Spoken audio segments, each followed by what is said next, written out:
नमस्ते, मेरे चैनल में आप सबका स्वागत है। तो आज की इस वीडियो में हम पाइथन बेसिक्स की जो 5वीं वीडियो है, मैथमेटिकल ऑपरेशंस के बारे में डिस्कस करेंगे कि हम पाइथन में मैथ्स किस प्रकार से कर सकते हैं। चाहे वो मैथ्स लाइब्रेरी हो, चाहे नमपाई हो। नमपाई अभी नहीं करेंगे, नमपाई की एक पूरी लिस्ट बना कर दूंगा मैं आपको। लेकिन आज हम बेसिक मैथ्स इसमें किस प्रकार से कर सकते हैं, तो ये मैंने कुछ लिस्ट बनाई हुई है। हम इसी सीक्वेंस के अकॉर्डिंगली चलेंगे, ठीक है। तो चलिए आरंभ करते हैं। तो पहला है हमारे पास बॉड मास, यानी कि brackets of division, multiplication, addition और सब्ट्रैक्शन, जो 8वीं 9वीं 10वीं कक्षा में आप करते हो और अब तक करते आ रहे हो। उसी सीक्वेंस से जो पाइथन है उस एक्सप्रेशन को इवेल्युएट करता है। जैसे कि मैं लिख देता हूँ 34 + 8 × 5 - 9 / 3। तो ये जो सारी एक्सप्रेशन है, ये पाइथन किस प्रकार से इवेल्युएट करेगा, बिल्कुल वैसे ही करेगा। अच्छा, मैं ऐसा करता हूँ, यहाँ पर एक ब्रैकेट भी लगा देता हूँ, यानी कि ब्रैकेट एक्सप्रेशन को, यानी कि मैं लिख देता हूँ 4 - 8 × 2। तो ये पूरी की पूरी एक्सप्रेशन है वो ऐसे ही उसी नियम से इवेल्युएट होगी जैसे हम 8th 9th 7th क्लास में करते आ रहे हैं। तो ये देखो, तो ये एक्सप्रेशन पूरी आ गई 110 नंबर, ठीक है। अब इसके बाद आता है राउंड ऑफ। हम राउंड ऑफ कैसे करते हैं, तो इसका सिंपल सिंटैक्स है। अच्छा, इसमें देखो मैं प्रिंट फंक्शन का प्रयोग नहीं कर रहा हूँ, क्योंकि मैं जुपाइटर नोटबुक में वर्क कर रहा हूँ। तो इसमें हम डायरेक्टली एक्सप्रेशन को सेल्स के नीचे आउटपुट में प्रिंट करवा सकते हैं बिना प्रिंट फंक्शन की हेल्प से, ठीक है। तो इस बात का ध्यान रखना, कोई और आईडी यूज़ करोगे तो उसमें प्रिंट फंक्शन की आवश्यकता रहेगी। अब राउंड की बात आती है। तो मान लो मैंने राउंड करना है 4.1265789। इस चीज़ को मैंने राउंड करना है, तो कहाँ तक राउंड करना है, 3 डेसिमल प्लेसेस तक करना है। पहले वो चीज़ लिखूंगा, वो नंबर लिखूंगा जिसको राउंड ऑफ करना है, और फिर ये डिजिट स्पेसिफाई करूंगा, ठीक है। तो ये राउंड ऑफ हो जाएगा 4.127। अब आगे जैसे हमारे पास कोई एक्सप्रेशन है, जैसे हम लगा लेते a = 5.9012, ठीक, और b की वैल्यू है 6.856, ऐसे ऐसे ऐसे कुछ भी। तो ये बड़ी सारी वैल्यू हो गई। अब हमने क्या करना है, इन दोनों को मल्टीप्लाई करके इसका आंसर चाहिए मुझे 3 डेसिमल या 4 डेसिमल प्लेसेस तक। तो चलो करते हैं, हम ऐसा करते हैं, हम लगा देते हैं राउंड फंक्शन को ऐसे ही, राउंड, और यहाँ मैं लिख देता हूँ a × b। तो जो भी कैलकुलेट होकर आएगा वो इसके बीच में आएगा, और मैं 4 डेसिमल प्लेसेस तक इसको इवेल्युएट करने वाला हूँ। ये देखो, ये हो गया। अब चलो एक और एग्जांपल मैं समझा देता हूँ। जैसे कि मान लो, हाँ, तो स्क्वायर रूट की वैल्यू है, ठीक है। √2 क्या है, मैं राउंड फंक्शन लगा देता हूँ। √2 की वैल्यू है, या पाई की वैल्यू समझते हैं, 3.14159, ऐसे कुछ भी लिख देता हूँ। और मुझे ये पाई की जो वैल्यू है ना, ये मुझे चाहिए 6 डेसिमल प्लेस तक चाहिए। तो मैं लिख दिया, और ये 6 डेसिमल प्लेस तक राउंड ऑफ होकर आ गई। तो आई होप आपको ये समझ में आ गया होगा। अब आगे चलते हैं। अब बारी आती है स्क्वायर की। तो किसी भी नंबर को स्क्वायर करने का हमारे पास क्या फॉर्मूला है, तो वो यही है कि सिंपली, एक तो है कि जैसे मान लो मैंने स्क्वायर करना है 35 को 35 के साथ, तो मैं इसको 2 बार लिख देता हूँ, तो ये स्क्वायर हो गया, ठीक है। और एक दूसरा अल्टरनेटिव मेथड ये है कि $2 लिख देता हूँ। तो $2 लिखूंगा तो उससे क्या होगा, ये 35 स्क्वायर समझेगा। अगर मैं सिंगल स्टार प्रयोग करूंगा तो इसका मतलब होगा 35 × 2, जो कि 70 होगा। मुझे स्क्वायर करना है तो 2 स्टार देने होंगे, और इसको इवेल्युएट करूंगा तो वही आंसर आएगा जो पहले आया था, ठीक है। तो इस प्रकार से हम स्क्वायर करते हैं। अच्छा, ये देखो, अगर मैं यहाँ 2 के बजाय 3 4 या कुछ और लिख दूँ, तो उसका मतलब होगा 35 या 35 कुछ और, जो भी स्पेसिफाई किया है। ये पावर फंक्शन होता है एक तरह से, ठीक है, पावर ऑपरेटर। अब स्क्वायर रूट की बात आती है, तो स्क्वायर रूट इसी की सहायता से हम निकाल सकते हैं, ठीक है। 2 तरीके, दोनों बता देता हूँ। पहले तो मान लो आपने स्क्वायर रूट निकालना है 789 का, आपने स्क्वायर रूट निकालना है, तो रेज टू पावर क्या करूँगा, हाफ, यानी कि 0.5 कर दूंगा। तो इससे क्या होगा, स्क्वायर रूट निकल आया इस नंबर का। परंतु एक दूसरा मेथड भी है जो math function sorry math library से हम यूज़ कर सकते हैं। तो मैं लिखता हूँ फ्रॉम मैथ इम्पोर्ट SQRT। तो ये देखो, ये मैंने सिर्फ मुझे इसकी आवश्यकता थी तो मैंने केवल इतना ही इंपोर्ट किया जितना मुझे चाहिए था। तो मैं लिखूँगा SQRT और उसके बीच में वो नंबर 789 लिख दिया। तो इससे क्या होगा, वही सेम आंसर आपको मिलेगा। ठीक, तो ये हो गए हमारे स्क्वायर रूट तक बात चली गई। अब आगे चलते हैं, ट्रिग्नोमेट्रिक वैल्यूज़ हम कैसे इवेल्युएट करेंगे। तो ऐसा करता हूँ, मैं पहले मैथ लाइब्रेरी को फिर से इंपोर्ट कर लेता हूँ। मैं लिखता हूँ फ्रॉम मैथ इंपोर्ट, अच्छा फ्रॉम मैथ इंपोर्ट क्या कहते हैं, एवरीथिंग, सब कुछ, यानी कि स्क्वायर रूट, स्क्वायर जो भी है इसके पास वो सब कुछ इंपोर्ट कर लिया। तो उसको मैंने स्टार से स्पेसिफाई कर दिया। तो ये तरीका होता है लाइब्रेरीज़ की सहायता से। मतलब लाइब्रेरीज़ क्या होती हैं कि हमारे पास जहाँ बहुत सी फंक्शनैलिटी है और उन फंक्शनैलिटीज़ को हमने यूज़ करना है पाइथन में, तो उन्हीं को लाइब्रेरीज़ कहा जाता है। तो मैथ एक लाइब्रेरी है, वैसे ही कई प्रकार की लाइब्रेरीज़ हैं। ठीक है, तो अब इसको सब कुछ इंपोर्ट कर लिया। अब हम बात कर रहे हैं ट्रिग्नोमेट्रिक फंक्शंस की। तो जैसे हम मान लो फाइंड करना चाहते हैं साइन, ठीक है, साइन। अच्छा एक बात बता दूं, ट्रिग्नोमेट्रिक फंक्शन जो यहाँ आप यूज़ करने वाले हो उसकी जो वैल्यू है ना, ये जो इसके अंदर एंगुलर वैल्यू आप लोगे, जो इसका आर्ग्यूमेंट लोगे, वो रेडियन में ही होना चाहिए। अगर मैं यहाँ साइन 30 लिखूँ तो इसका मतलब वो 30 डिग्री नहीं अज्यूम करेगा, वो उसको 30 रेडियन मान के कैलकुलेट करेगा। तो इस बात का ध्यान रखना। तो अगर 30 डिग्री, आपको 30 डिग्री होता है π/6, तो PI पाई हो गया, π/6 होता है 30 डिग्री। तो इसकी वैल्यू 0.5 होती है। ये बिल्कुल 0.5 के आसपास है, राउंड करके देख लो चाहे। तो वैसे ही अगर मान लो कॉमा डाल के मैं कॉस, ठीक है, कॉस 45 डिग्री चाहता हूँ। 45 क्या होता है, π/4 होता है ना। तो ये दोनों एक साथ आ जाएंगी, ये आ गई साइन 30 और कॉस 45 डिग्री, यानी कि π/4। वैसे ही आप कोई भी और वैल्यू मान के चलो, जैसे आप 10 निकालना चाहते हो, 10 कुछ भी नंबर लिख लो यहाँ पे। ये रेडियन है, ये एंगल क्या है, ये रेडियन एंगल है। तो इसकी वैल्यू निकाल लो आप, इतनी आ जाएगी वो कैलकुलेट होके। अच्छा कॉट और वो सब वैल्यूज़ अगर आपने निकालनी है तो डायरेक्ट फंक्शन तो नहीं है। कोसिकेंट की वैल्यू निकालोगे तो कैसे निकालोगे, वो होता है 1/sin। 1/sin मैंने किया, जैसे पाई क्या कुछ भी लिख लो, 5 लिख लो, 5 रेडियन, 1/sin5 मतलब कोसिकेंट 5। और वैसे ही सीकेंट 1/, ठीक है, तो कॉस 78 रेडियन। तो अब ये क्या आएंगी वैल्यूज़, ये कोसिकेंट 5 रेडियन की वैल्यू आई और ये आई सीकेंट 78 रेडियंस की। अब आगे यहाँ सॉरी एक हाँ भूल गए, कॉट है, कॉट भी वैसे ही होगा, और या कॉट की वैल्यू भी वैसे ही निकलेगी 1/10 करके। ठीक है, अगर मतलब एडिशन में वैल्यू निकालनी, मान लो मुझे एक्सप्रेशन निकालनी है 2 × sin, ठीक, 67, okay 67 radian plus 5 × cos of 54 radian. अच्छा ये सारी वैल्यू, इसको मैं ब्रैकेट लगा देता हूँ सामने, ये सारी वैल्यू एक बड़ी सी एक्सप्रेशन बना रहा हूँ मैं इसको, divided by tangent of 76 radians. ठीक है, तो ये क्या आएगी, ये देख लो, इतनी बड़ी सारी कुछ वैल्यू आ जाएगी आपके पास।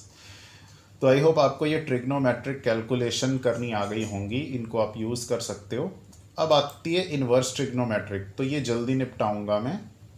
अच्छा जैसे हमारे पास कोई न्यूमेरिकल वैल्यू है, हम पता करना चाहते हैं कि वह किस एंगल का टेंजेंट है या वह किस एंगल का साइन कोसाइन कोसिकेंट वगैरह है, तो ये उसके लिए है। अच्छा मान लो मैं जानना चाहता हूँ, अच्छा सब कुछ इंपोर्ट तो मैंने पहले ही कर रखा है ये यहाँ से।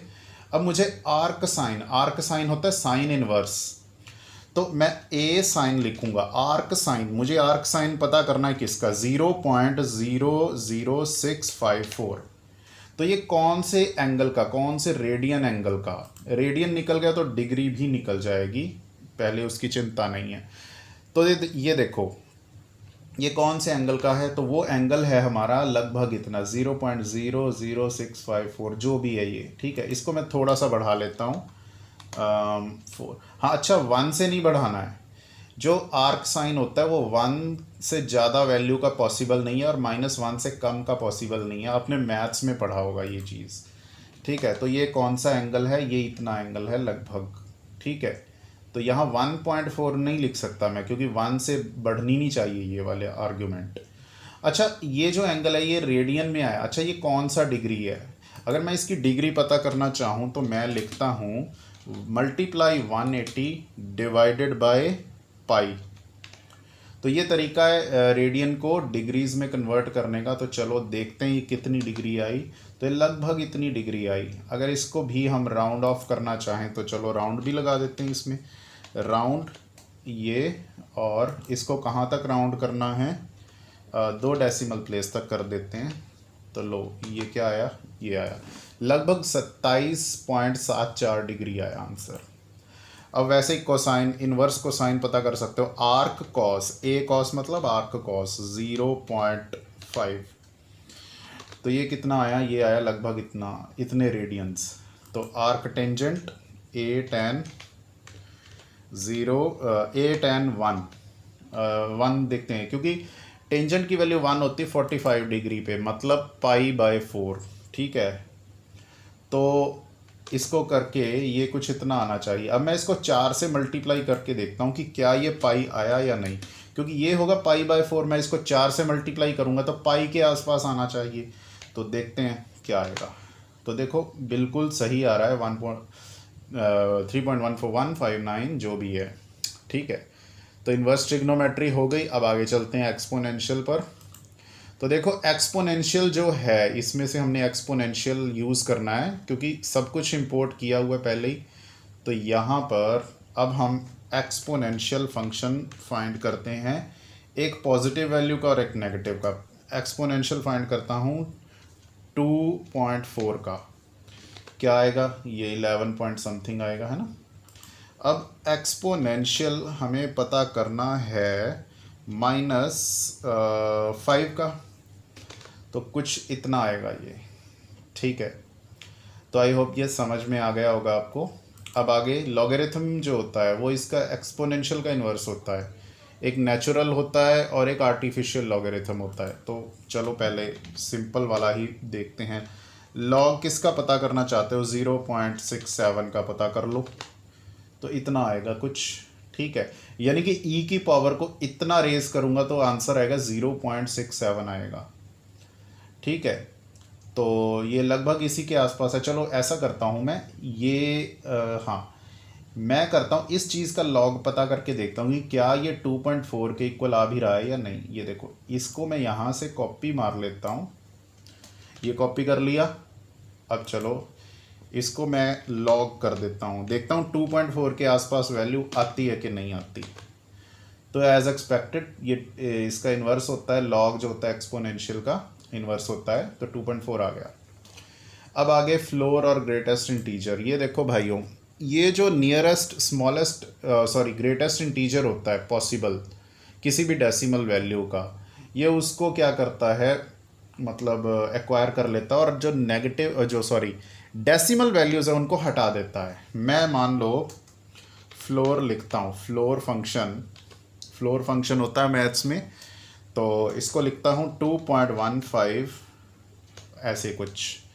तो ये क्या कैलकुलेट करेगा, ये करेगा greatest possible value that is 2, 3 नहीं करेगा। ग्रेटेस्ट का मतलब ये मत समझना कि ये इमीडिएट 3 करेगा, ये immediate left sided value accept करता है, इंटीजर वैल्यू, अच्छा, अब मैं नेगेटिव का फ्लोर करके देखता हूँ। फ्लोर ऑफ -3.1467, तो -4 आएगा। इसके लेफ़्ट साइड पे -4 पड़ा है।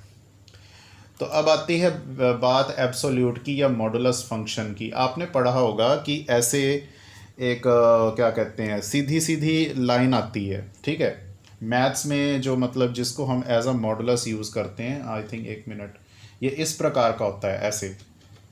तो इस प्रकार का, ये तो मैं जस्ट आपको लिख के दिखा रहा हूँ। तो ऐसा मॉडुलस फंक्शन होता है कि एक्स की चाहे पॉजिटिव हो चाहे नेगेटिव हो, ये दोनों को पॉजिटिव ही बनाता है। तो इसी को हम मॉडुलस फंक्शन कहते हैं। लेकिन पाइथन में ये लिखा जाता है ABS, एब्सोल्यूट। तो यहाँ पे मैं 45 का एब्सोल्यूट करूँगा तो वो 45 ही आने वाला है। और अगर मैं -45 का एब्सोल्यूट करूँ तो भी वो 45 ही आने वाला है। मतलब इसका काम है पॉजिटिव बनाना और नेगेटिव को समाप्त करना। अब बारी आती है रैंडम वैल्यू की, कि मान लो हमें जैसे डाइस खेलनी है। डाइस खेलते समय हमें रैंडमली कोई नंबर चाहिए 1 से 6 के बीच में, या हमें कोई ऐसी सिचुएशन है कि हमें कोई डेसिमल वैल्यू चाहिए विद इन स्पेसिफाइड लिमिट्स, ठीक है। तो वो हम कैसे लेकर आएंगे? तो उसके लिए रैंडम लाइब्रेरी होती है।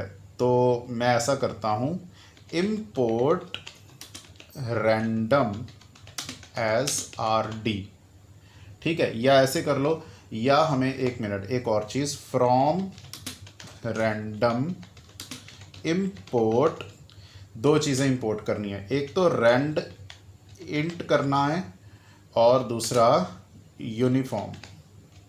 मैं दोनों समझाता हूँ, पहले देख लो। तो ये हमने इंपोर्ट तो कर लिया। एक कैलकुलेशन हम यहीं कर लेते हैं, देखो। अच्छा, रैंड इंट क्या होता है? सपोज़ करो, मैं यहाँ पहले लिख देता हूँ रैंड इंट। मान लो मुझे कोई भी रैंडम वैल्यू चाहिए 10 से लेकर 100 के बीच में, या 1000 या 100, कुछ भी ले लो। मतलब इंटीजर वैल्यू चाहिए 10 से लेकर 100 के बीच में। तो ये कैसे आएगी? ये क्या है, इसको शफल करेगा और कोई भी रैंडमली आ जाएगी, यानी कि जैसे 64। अब इसको दोबारा चलाऊंगा तो ये बदल कर आएगी, फिर दोबारा चलाऊंगा तो ये फिर बदल कर आएगी, ऐसे। तो ये है हमारी रैंडम इंटीजर की, यहाँ आपको मिनिमम और यहाँ मैक्सिमम देना होता है। अच्छा, अगर यहाँ पे नेगेटिव दे दोगे तो क्या होगा? तो नेगेटिव उठाएगा। तो मैं मान लो लिख लेता हूँ -100 से लेकर, अब इसको थोड़ा छोटा हम 10 कर देते हैं। तो कितना मर्जी आप लिख सकते हो, कोई बात नहीं है। तो ये लो, -58 आ गया। अगली बार किया तो -55, ऐसे हर बार रैंडम इंटीजर उठाएगा। अब दूसरा इसमें जो है, इसको मैं एक बार कमेंट कर देता हूँ, ठीक है। तो ये कमेंट कर दिया। अच्छा, अब यूनिफॉर्म की बारी आती है। तो यूनिफॉर्म जो है वो क्या करता है? वो डेसिमल, रैंडम डेसिमल वैल्यूज़ उठाता है। मान लो मुझे 1 से लेकर 20 के बीच में कोई भी डेसिमल, बड़ी सारी डेसिमल वैल्यू चाहिए, तो उसके लिए मैं ये यूज़ करूँगा। तो ये लो, दोबारा करो कोई और आएगी, फिर करो कोई और आएगी। तो इस प्रकार से, क्योंकि इसकी भी आवश्यकता हमें गेम डेवलपमेंट वगैरह या बहुत से प्रोजेक्ट्स में होती है, तो हम ये यूज़ करते हैं वहाँ पर। अच्छा, इसकी एक जो लिस्ट में बात आती है, एक लिस्ट में भी इसका प्रयोग होता है चॉइस के रूप में। वो जब मैं लिस्ट करवाऊँगा तब वहाँ पर बता दूँगा आपको। अब आगे चलते हैं। लास्ट हमारा आज का टॉपिक है कॉम्प्लेक्स नंबर्स। तो z हमारा एक कॉम्प्लेक्स नंबर है। मैं लिखता हूँ 2 + 5j। तो पहला स्टेप इसका यही आता है कि इसकी टाइप पता करें। तो टाइप इसकी होगी भैया, type of z, oh sorry, पहले इसको एग्जीक्यूट कर दूं मैं। हाँ, अब इसको, हाँ, तो ये कॉम्प्लेक्स आ गई। तो अब इस z का एक रियल पार्ट है और एक इमेजिनरी पार्ट है। आपने 11th 12th में पढ़ा होगा ये, ठीक है। तो इसका z का रियल पार्ट है जो, वो कैसे आएगा? z.real लिख दो, तो ये पता लग गया कि ये जो 2 है, ये वाला x, ये इसका रियल है। और z.imag लिख दो, यानी कि इमेजिनरी पार्ट वो है उसका 5। तो ये समझ में आ गया। अच्छा, अब आगे इसका जो मॉडुलस है, यानी कि जो इसका मॉडुलस, यानी कि एब्सोल्यूट जो मैंने बताया था यहाँ पर, वही यहाँ पर यूज़ करेंगे हम किसका आर्ग्यूमेंट, मतलब इसकी modulus value x² + y² under root radius vector की लेंथ, तो वो आएगा ABS। तो यहाँ मैं लिख दूंगा z, तो ये आंसर आ जाएगा 5 पॉइंट जो भी है इसकी लेंथ होगी। ठीक है, तो ये तो आ गया। अब आगे इसका कॉन्जुगेट ऑफ z, शायद मैं गलत लिख रहा हूँ, मुझे एक बार देख लेने दो। कॉन्जुगेट इज नॉट डिफाइंड, एक मिनट, मुझे भूल गया क्या था ये। COU लिखा मैंने, मुझे लगता है मैंने कॉन्जुगेट नहीं, क्या था एक मिनट, मुझे ये भूल गया कॉन्जुगेट। अच्छा ये मतलब एक मिनट, कौन ऐसे होगा, हाँ